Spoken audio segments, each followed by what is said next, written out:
Buat motret-motret, kita dapat jangkauan lebih jauh. Jadi tidak ada pembeda yang jomplang banget antara seri regulernya dan seri Pro-nya. Gue bisa bilang HP ini jauh improvementnya ketimbang... Kalau kalian ingat sama Xiaomi 15T Pro yang waktu itu sempat rame kita bahas, nah kali ini udah ada yang Xiaomi 17T reguler.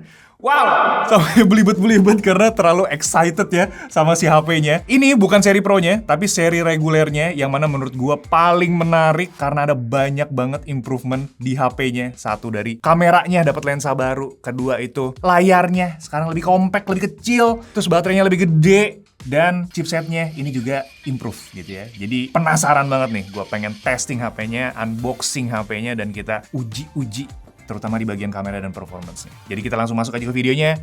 Let's go.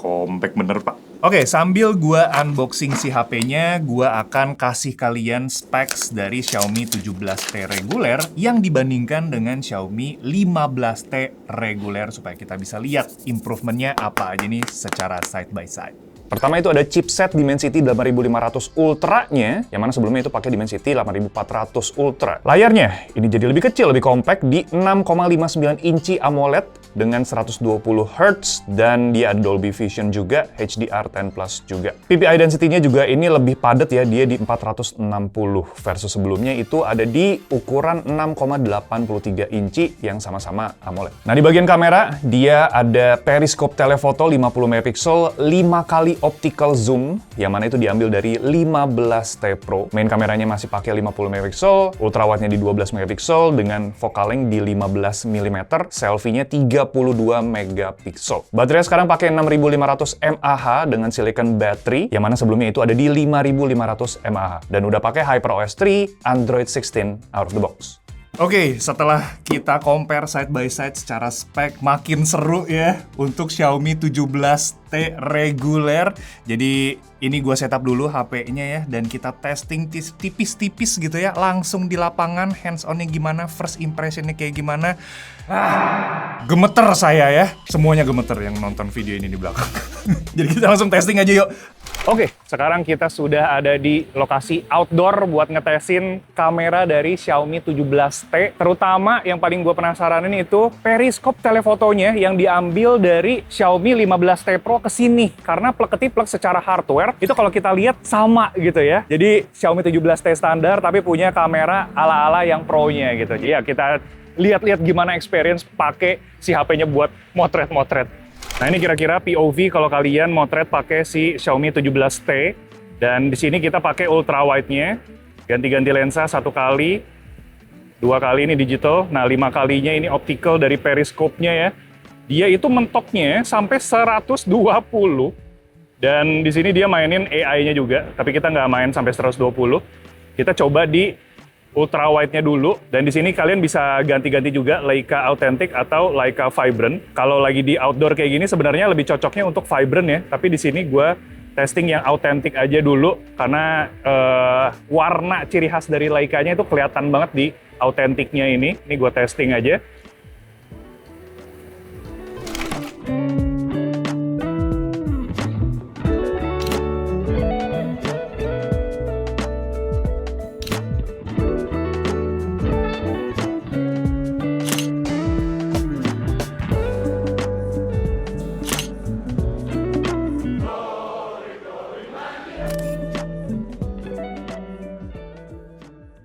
Oke, ini adalah contoh perekaman video pakai Xiaomi 17T di kamera selfie-nya yang resolusinya itu di set paling mentok 4K 30 fps. Dan di sini kita bisa langsung switch flip ke rear kameranya langsung tanpa kita matiin si shutter button-nya. Ini gua pindahin dulu ke main kamera.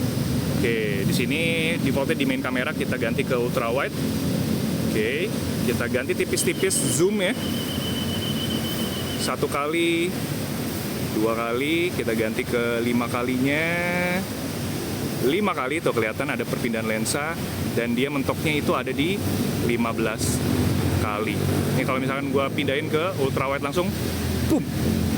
Tuh ya, kalian bisa ngelihat perpindahan lensanya seperti apa.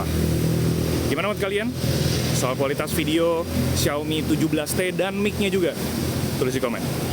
Oke, sekarang kita udah balik lagi ke studio untuk ngetesin performanya ya. Ini sebenarnya bukan ngetesin performa kayak gimana, tapi kita ngeliat aja dari segi benchmarknya dulu. Dimana saat gua ngetesin untuk Geekbench 6, single core dan multicore-nya itu dapat di 1700 poin dan 6700-an poin untuk multicore score-nya. Nah, dia itu pakai Dimensity 8500 Ultra, yang mana kalian pernah ngeliat juga di Poco X8 Pro atau HP-HP baru sekarang itu juga menggunakan chipset yang sama. Jadi ini memang chipset yang terbaru untuk HP-HP mid-range atau mid-range yang kelas-kelas premium.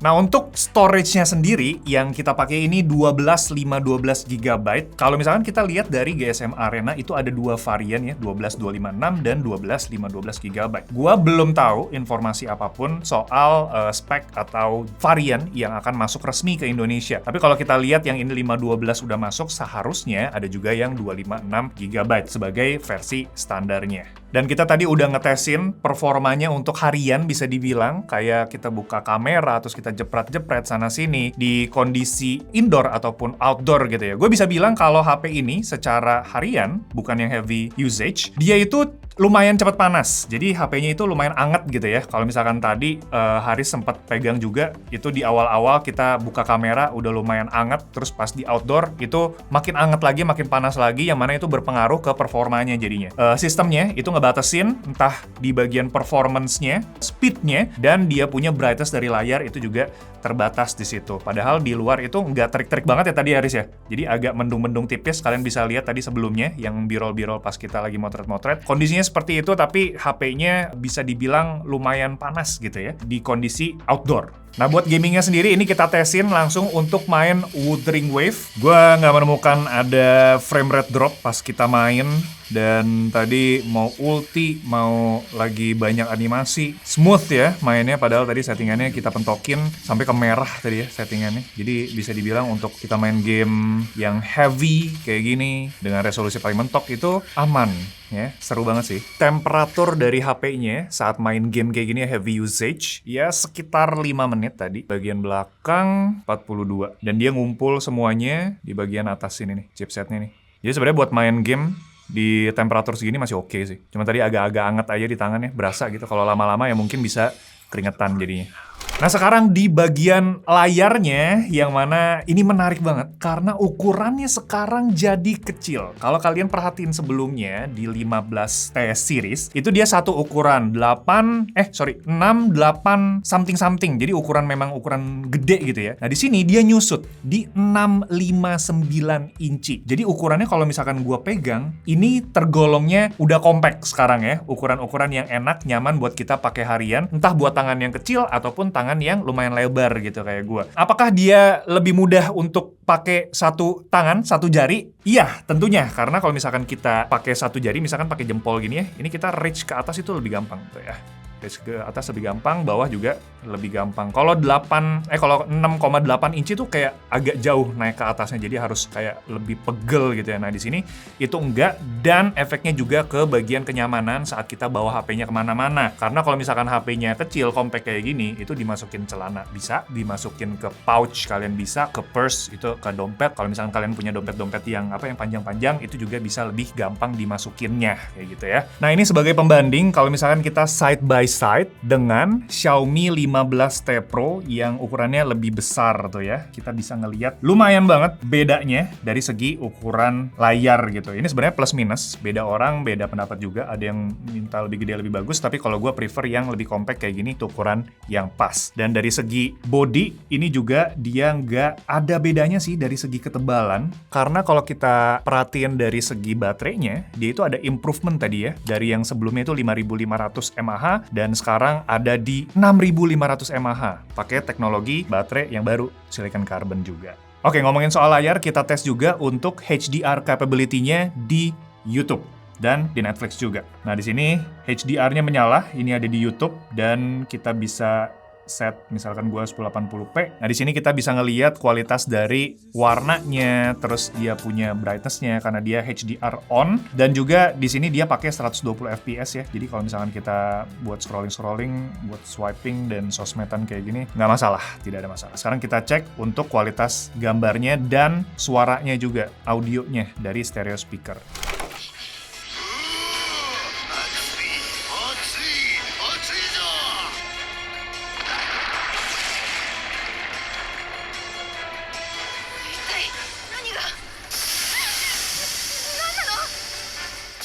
Netflix sendiri, HDR capability-nya itu lengkap ya, sampai Dolby Vision. Jadi kalau misalkan kita nonton drakor, sekarang lagi drakor apa sih yang bagus-bagus, gue kagak ngikutin banget kayaknya. Kalau kalian nonton Netflix di HP, entah lagi makan kan, biasa kan makan harus ada tontonan kan. Nah, itu di sini kalian bisa dapetin Dolby Vision. Jadi secara gambar itu juga lebih nyala gitu ya, lebih kontras. Nah, untuk first impression-nya sendiri, layar Xiaomi 17T, gue pribadi suka karena tadi ukurannya kecil, compactnya pas gitu ya, dan dia punya teknologi, entah itu Dolby Vision-nya, dia punya refresh rate-nya 120, dan kecerahan peak-nya ataupun HBM-nya itu pas buat kita pakai sehari-hari. Jadi ya, ini ngingetin gue sama sebelumnya itu ada di Vivo V70 yang ukurannya kayak gini juga, dan layarnya itu memanjakan di mata gitu ya. Nah, sambil kita ngebahas soal layarnya juga, yang kita lihat langsung di depan mata saat menggunakan si Xiaomi 17T adalah interface-nya, UI UX-nya, yang mana out of the box-nya ini kita pakai HyperOS 3 atau Android 16 gitu ya. Yang mana kalau kalian lihat default-nya itu seperti ini. Tadi Haris sempat mention kalau search bar Google-nya itu default-nya langsung muncul di bagian bawah kayak begini ya. Gue pribadi sebenarnya gak suka, Riz, kayak gini. Jadi ngeganggu karena gue tidak pernah menggunakan pil ini. Gitu. Kita udah pernah bahas HyperOS 3 lengkapnya, reviewnya, videonya ya. Jadi kalau misalkan kalian penasaran soal experience seperti apa HyperOS 3, itu kalian bisa cekin aja videonya, ada di sebelah sini ya. Sebelah sini atau di sebelah sini, kalian bisa klik aja langsung. Ada satu lagi notes-nya di sini, kita masih belum bisa quick share ke AirDrop gitu. Jadi di HP ini masih belum ada fitur untuk connect-connectin ke Apple devices.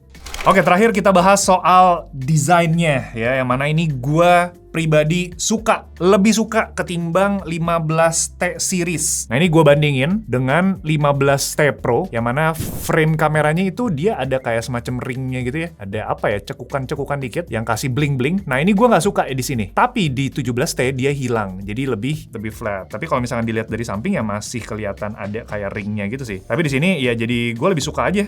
Bentukannya lebih minimalis ya. Apalagi yang warna hitam ini sih. Ini nggak ada obat sih, warna hitamnya ini nih. Buset dah. Ini yang akan gua beli kalau misalkan ngincer 17T sih, warna ini. Dan warna hitam tidak pernah salah ya untuk digunakan seorang pria. Tapi memang dari segi material tidak ada improvement sama sekali dari sebelumnya. Jadi di bagian frame-nya dia masih pakai plastik ya, di bagian belakangnya juga dia masih pakai fiberglass atau ya plastik lah bisa dibilang kayak gitu. Jadi kalau kita ketok-ketok kayak gini, itu berasa materialnya tidak sepremium yang seri Pro-nya. Ya ada harga, ada barang juga. Tapi kalau misalkan kalian pakai casing, kan ujung-ujungnya juga pakai casing gitu ya, casing bawaannya. Nah, itu nggak bakal kerasa sih untuk material seperti ini. Dan untuk bobotnya sendiri dia ada di 201. Ini lumayan padat sih, lumayan berbobot untuk ukuran 6,59 inci. Tapi buat gua pakai sih genggam kayak gini asik sih. Maksudnya nggak berat atau nggak ada yang janggal saat gua menggenggam HP-nya. Gue nyaman-nyaman aja. Apalagi dia rounded bagian sampingnya gitu ya.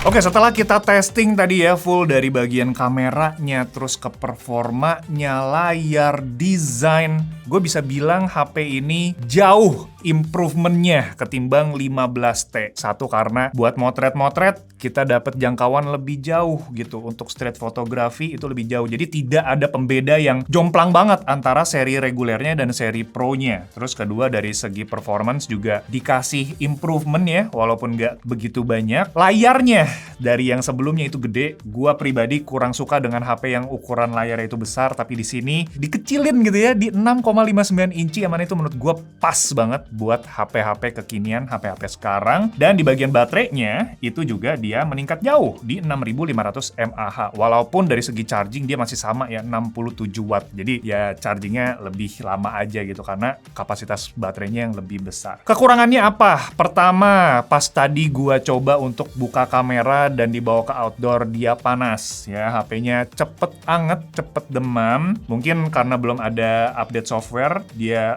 kapabilitas dari chipsetnya masih dimentokin gitu ya, di fullin. Jadi belum ada batasannya. Efeknya kemana? Efeknya performa yang dia menurun gitu ya. Jadi berasa sedikit-sedikit ada stuttering, ada lag gitu ya. Dan di bagian layarnya juga dia nurunin otomatis brightness-nya. Jadi masih bisa dilihat ya Riris ya untuk layarnya, tapi agak susah aja gitu kalau kita mau motret-motret, karena kan dia pakai Leica Authentic yang dia lebih gelap. Nah di sini lebih susah previewnya kalau misalkan layarnya udah diturunin si brightness-nya itu. Dan terakhir itu dia tidak ada improvement di bagian material bodinya, yang mana gua sendiri sebenarnya nggak masalah ya untuk material body. Yang penting dia di genggamnya itu nyaman, dan ukuran bodinya juga tadi ya lebih kecil, jadi lebih fleksibel untuk digunakan entah buat cowok ataupun cewek yang tangannya ada yang gede, ada yang kecil dan segala macam. Tapi pertanyaan yang paling penting dari seluruh video ini adalah berapa harganya? Nah, ini Riz. Ini dia. Harganya naik. Udah pasti naik. Nah ini gue nggak tahu ya, apakah dia harganya akan jauh melambung tinggi gitu sampai di atas 10 juta, atau dia menahan-nahan harganya seperti Xiaomi yang kita kenal, seperti Poco X8 series yang kemarin kita sudah lihat harganya tidak main-main gitu ya. Ya gue nggak tahu, tapi prediksi gue itu ada di 899 supaya dia sejajar sama mid-range premium yang lainnya. Tapi menurut kalian gimana? Berapa harga yang paling pas untuk Xiaomi 17T saat resmi di Indonesia? Kalian spill aja di kolom komentar, kita tebak-tebakan, dan nanti pas lagi harganya muncul itu akan gua reveal juga di kolom deskripsi gitu ya. Sip, kalau gitu kalian mau request apa soal si HP-nya? Kalian mau ada kelanjutan konten apa soal HP-nya? Apakah itu Battle Royale atau kalian minta review standalone si HP-nya? Kalian yang bisa nentuin, kalian bisa langsung tulisin aja di kolom komentar, dan iya, kita saling berbagi di sana, kita saling belajar, dan kita ketemu lagi di video selanjutnya. Thank you guys. Ciao Bella.